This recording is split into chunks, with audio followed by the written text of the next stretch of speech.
Okay, so I'm making this video right now. I'm probably not going to upload it until tomorrow. Um, there is one main thing that I wanted to talk about. Um, I was just on the support page for the fluoroquinolone toxicity. Um, and one kind of consistent conversation we were having was one guy pretty much mentioned, it seems like it's never ending. It seems like that we just keep getting members. We keep getting people sick. We keep getting people that are sick. Um, we keep having doctors getting people sick with the fluoroquinolone antibiotics. Even with the new FDA regulations, there are still doctors out there prescribing Cipro as the main one. I think they've backed off of Levaquin from the latest studies that I've read. But they are still prescribing Cipro as frontline defense antibiotic. And that is the main one to cause the toxicity. So we were talking about it, and there's no cure. Okay, if I am indeed flaxed, I will never be cured. The diet regimen, the diet regimen and lifestyle regimen that I eventually find for myself, that some people, they said, oh, it only took me a couple months, and I took to it well, and I found out what was, what my body needed and whatnot. There are some people it took them years. So everybody's different, and I don't know how long, so it could take somebody years to find the right regimen. And after you do that and you start to feel normal, then there comes the recuperation, part of the recovery.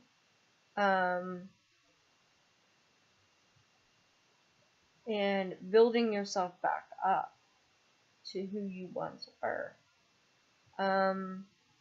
So there's no cure. And we still have doctors out there prescribing this stuff. So we collaborated that education, because I made the comment, because somebody made the comment of, we trust these doctors to give us the medication we need. Mm-hmm. And we don't second guess it. We don't second think it. And we go about our day. And about a year, and I made a comment to that. About a year into my sickness, I stopped that, because every time I got sick, they wanted to give me antibiotics. And I'm not talking one. They wanted to give me 2 to 3 antibiotics at a time, along with a steroid and, anti-inflammatories and a bunch of other stuff, which altogether was making me more sick. And that's when I decided, no, stop, I'm done. You're going to explain to me what you're giving me and why you're giving me it. And if there's no other alternatives, then I'll take it. But if there's an alternative, or if it's not dire that I have it, then I'll just deal with it and see if it passes. And that's how I started dealing with things. That's why I didn't go to pain management for a very, very long time until I got to the point where I couldn't hardly walk, and I was gaining a lot of weight because I couldn't hardly walk. Which then kind of cycled and made it worse. So yeah. So we collaborated and got down to the basics that it's education. Everybody needs education. Because what I did is I started researching and things, and even though it wasn't the whole Phlox situation, the whole fluoroquinolone situation, I did my own research. I kept my medical binder, and I took it everywhere I went. And even though a lot of doctors dismissed me as crazy because I kept my own binder, I'm like, this is for you and me, because if you need a lab from 6 months ago, I can pull it out right here for you. It's in this binder. You don't have to call so-and-so and wait for them to get back to you, wait for them to fax it to you. I've got it right here in the office visit with me. That, and so if they ask me a question, I could accurately give them an answer so that there was no misunderstanding. So I took control of my health care. And if a doctor wrote me a prescription, there were several times that a doctor wrote me an antibiotic, I didn't fill it. No. I didn't see a need for it. There were sometimes I would fill it and then stash it in my cabinet.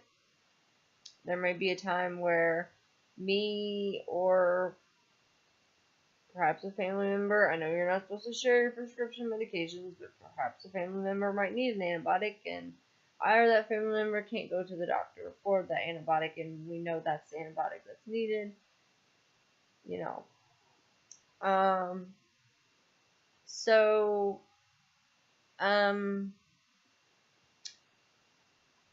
my next step, after I see the doctor, along with getting my body in tune, I'm going to be posting a lot more videos. They're going to be shorter in length.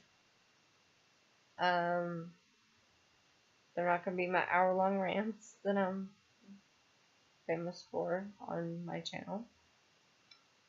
And I'm going to be talking about what I've been doing, pretty much. I'm going to try to find a way, with it being summer, once I start feeling better, I really want to spend time with my son. So it's only going to be when he's with his dad. But when he's with his dad, on the days that he's with his dad, I'm going to be trying to work really hard, with spreading the education around.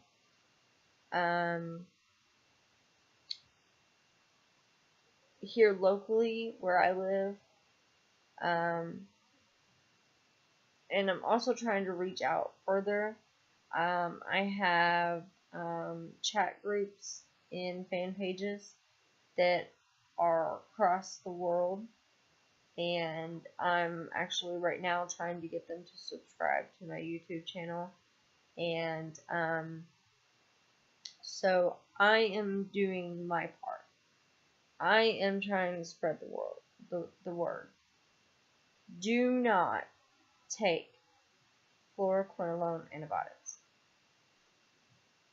As far as antibiotics to begin with, they are overly prescribed. Around here, I don't know if it was a big thing anywhere else, but around here in southern Indiana, for a while, several years ago, back when MRSA was a big thing, doctors didn't want to write prescriptions for antibiotics for hardly anything.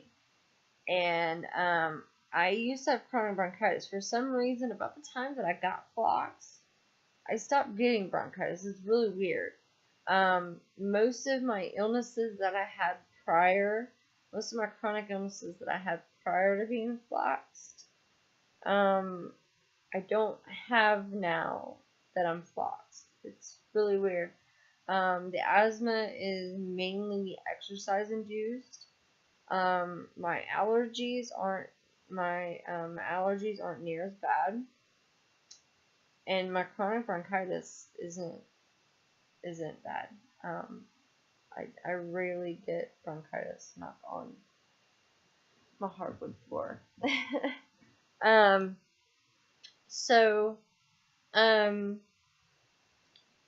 but anyways, I remember when MRSA was really bad, and I was working in the healthcare field at the time, and I had actually just went through a huge ordeal with one of my clients that needed an antibiotic. I mean, she needed it bad. Otherwise, she was going to end up in the hospital with pneumonia and IV antibiotics. And I fought with this doctor, like, no, you don't understand. She needs an antibiotic. Do you want me to bring her to you, or do you want to come here and do a home visit? And finally, he wrote her, antibiotics. She needed it. I mean, I was a very sickly child. I was overly prescribed antibiotics. Well and through my teens and even adulthood, I was overly prescribed antibiotics. I am not going to say somebody needs antibiotics unless they need antibiotics. And this is even before I even knew about the whole Phlox thing. So when the whole MRSA thing came about, I dealt with the client thing. Soon after that, I came down with a bit of bronchitis, and I always know it's bronchitis because I get this metal taste in my mouth whenever I cough. And as soon as I get that, I'm like, okay, I need antibiotics. As soon as I get that way I can nip it in the bud and not have to deal with it. Otherwise, I'm coughing for almost 2 weeks.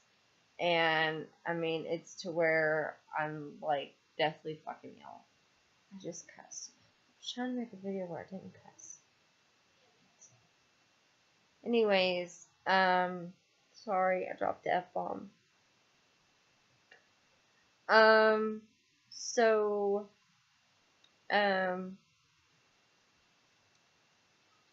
hell, for all I know, I've been cussing this whole video. I'm really tired. It's like 4:30 in the morning. So I went to urgent care. I think I was working third shift or something. So by the time I got up and realized, I was like, oh, because at first I thought it was sinuses, took some sinus medications and NyQuil, whatever. And when I woke up is when I was like, hey, So I was like, oh my God, I can't miss work, and as long as I'm not running a fever, I'm not contagious, and they don't care anyways, They tell you to call in if you're sick, but they bitch at you if you call in. So you gotta come in anyways, and you just gotta wear a mask and hope you don't get your patient sick. If you work in healthcare, you understand what I'm saying. So I couldn't call into work. I mean, it was like 3 hours before my shift, and even though they say give a 2-hour notice, you have to give like a 13, 14-hour notice, especially for third shift. So I went to urgent care, and I've been there very frequently. They knew that I had chronic bronchitis, and it was a different doctor. I haven't seen this doctor before, and I told them that I had chronic bronchitis, and they listened to me and everything, and they said, well, your chest is clear. I'm like, yeah, it's in my bronchial tubes. It's not, in my lungs. And they're like, there's no need for a chest x-ray or anything. I'm like, no, I don't think I have pneumonia.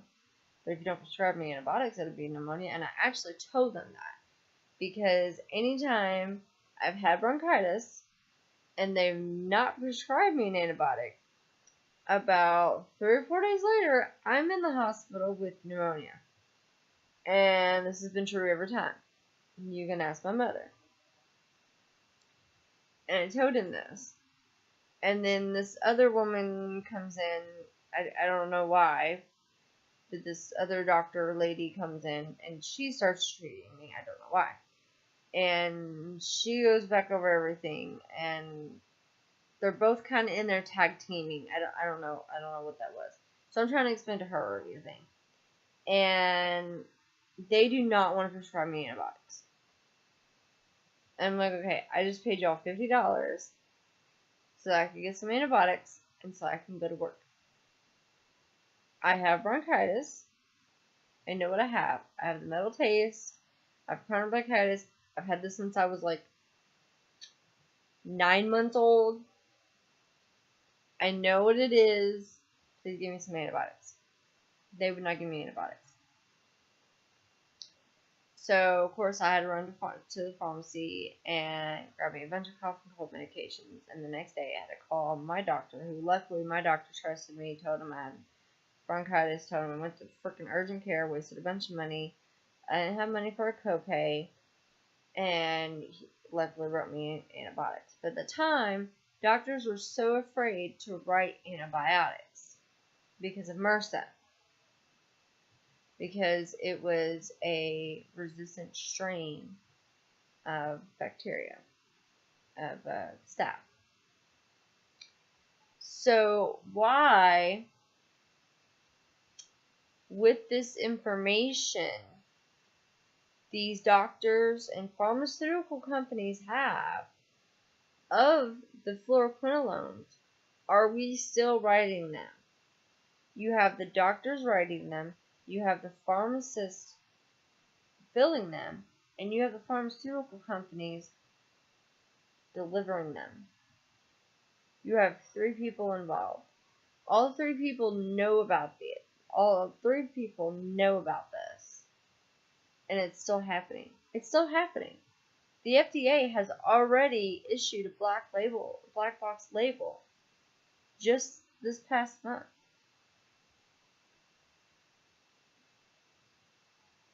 So, my goal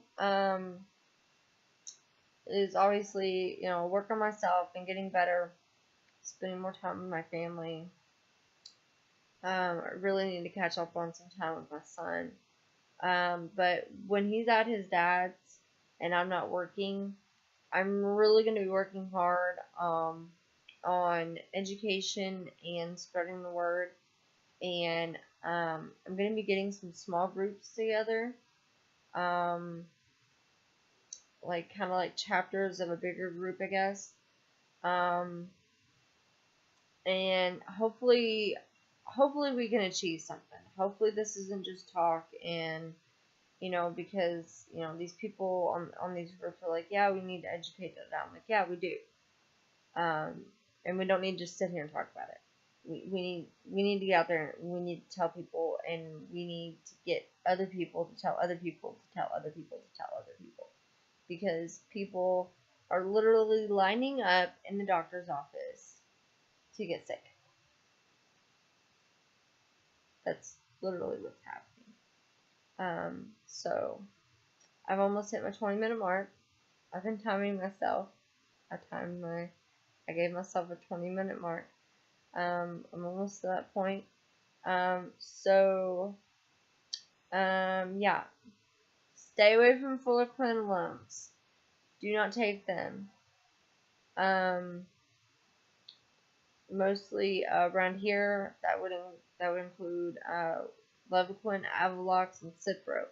There are some other ones, but those are the 3 main ones. I highly recommend you get on Google and you just type in fluoroquinolones. If you don't know how to spell it, just do your best and it'll correct you. It'll give you a list of them. If you want, print that out and take it with you whenever you go to the doctor, anytime you're sick and you need an antibiotic, and take that with you and make sure they don't prescribe you one of those. If you forget it, then before you go to the pharmacy to fill it, make sure that it's not on that list.